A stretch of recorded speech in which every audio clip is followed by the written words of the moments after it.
Revenge films. I'm Will, 30 years old. I work in planning and sales for a nationwide cafe and restaurant franchise. My wife, Charlotte, is the daughter of the CEO of my company. We met during a company tour, started dating, and got married in a rather short period of time. I liked her innocent and honest personality at first, but as we lived together, I was gradually overwhelmed by her self-centered personality. But she was 5 years younger than me, and I found myself giving in most of the time. 2 years after we got married, the CEO announced that he would step down in 2 years, which caused a factional fight in the company for promotion. And my manager, Mitch, and I became rivals. Mitch didn't like the idea that I was a candidate for the next CEO because I married his daughter, while he was older and with more experience. The CEO selected me as a candidate because of my work performance, but Mitch didn't believe it. He made sarcastic remarks and spread bad words about me, which were total lies. Up until that point, I wouldn't let anything affect my work and lower my motivation, but I grew irritated by it.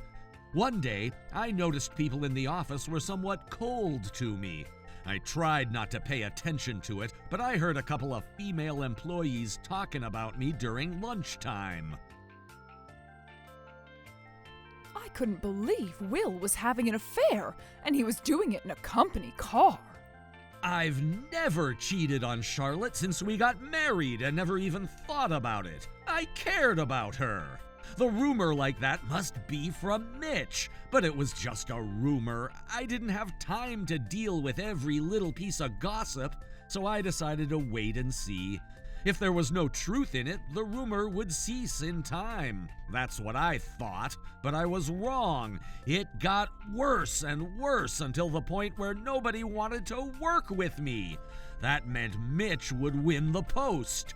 As if that wasn't enough, some bombshell happened to me. One day I got off work earlier than usual. Just when I was about to enter the apartment building, I saw somebody on my balcony. I thought it was Charlotte, and I waved at her. But the next moment I realized it wasn't Charlotte, but a man. Without thinking, I hid quickly behind the bush and looked carefully. The man was Mitch. I didn't know what to think, and I just kept watching. And Charlotte came out on the balcony, and without knowing I was watching them, started smooching. I moved quickly under the balcony and listened in to their conversation. Dad said he would decide the post based on the performance, not on family relations. He doesn't like nepotism. You've earned the trust and support of other employees. You'll be the next CEO, Mitch. I heard that clearly. You married the wrong guy. You should have chosen me in the first place, disregarding the age difference. He laughed. You're right. I made a mistake. What's good of having him if he won't be the next CEO? That confirmed she never really loved me as a man. Despite this, I gave in and let her do as she wished in our married life. I couldn't believe she treated me this way. I couldn't forgive her. Without hesitation, I called up the CEO and filled him in on what was going on my balcony. He said he was coming over, so I went straight up to my apartment, opened the door quietly, and walked toward the balcony. They were still making out. I approached and closed the sliding door fast and locked it. The two saw me and started making excuses. Honey, why are you home so early? It's not what you think. She stepped away from Mitch. Don't get the wrong idea. I came here to talk to you. So I told them that I heard it all already, and that I informed the CEO who was on his way here. They panicked and tried to barge in, but the door didn't open that easily, of course. After a few attempts, they gave up. Charlotte didn't admit her cheating, yet she kept apologizing to me. I just ignored her, and in a little while, the CEO arrived. He dragged the two in and sat them down. "Which one of you wants to explain?"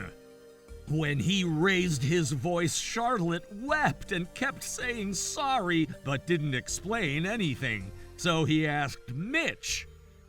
"This is just a misunderstanding. Let's all calm down."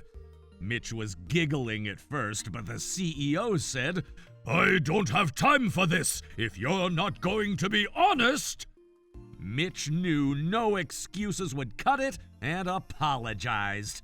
They started to fill us in. The affair happened around the time the promotion battle started.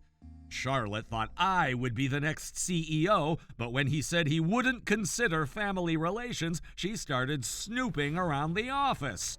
One employee said Mitch would be a better candidate for his age, and she lured him, who doesn't love a young girl's approach. But Mitch knew she was my wife and still kept having an affair. After the CEO heard it all, he was furious and said he wouldn't accept apologies. She begged for forgiveness, crying, I won't do it again. I said I can't live with an unfaithful woman and asked her to leave immediately. "It was a mistake. Please accept my apologies." Mitch was still begging the CEO, so I asked him, "It was you who spread the rumor of me cheating on my wife, wasn't it?" He looked embarrassed and said nothing. The CEO was furious and fired Mitch on the spot. Mitch knelt crying, but the CEO didn't care. I chased the two off the apartment and talked to the CEO about where we go from here. I told him that I couldn't bring myself to forgive Charlotte, so I would divorce and demand compensation from both of them.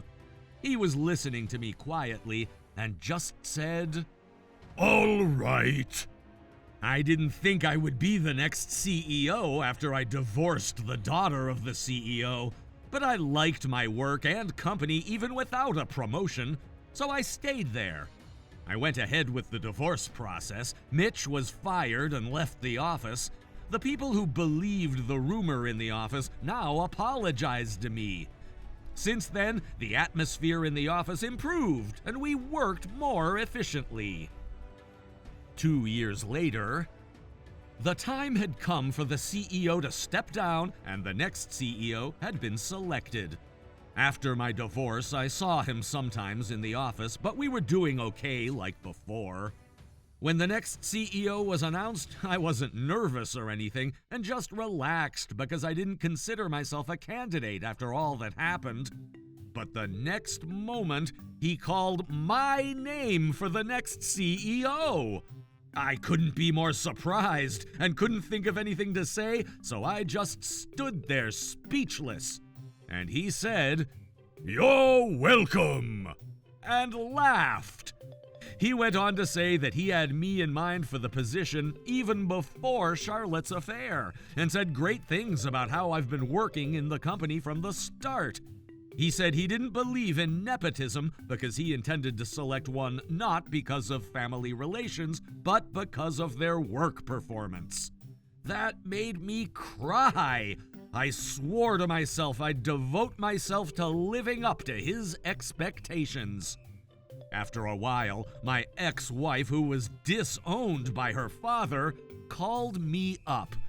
She heard that I ended up becoming the CEO and asked me to give her another chance. I refused and told her not to bother me ever again and blocked her. Rumor has it that she never worked properly before and wasn't hired anywhere. She's working as a hostess in a nightclub for the money. If I have the choice, next time I would like to get married to someone who's family-oriented, sincere, and can support me after learning my lesson. How was today's video? If you enjoyed it, please subscribe, like, and leave a comment. Stay tuned for more.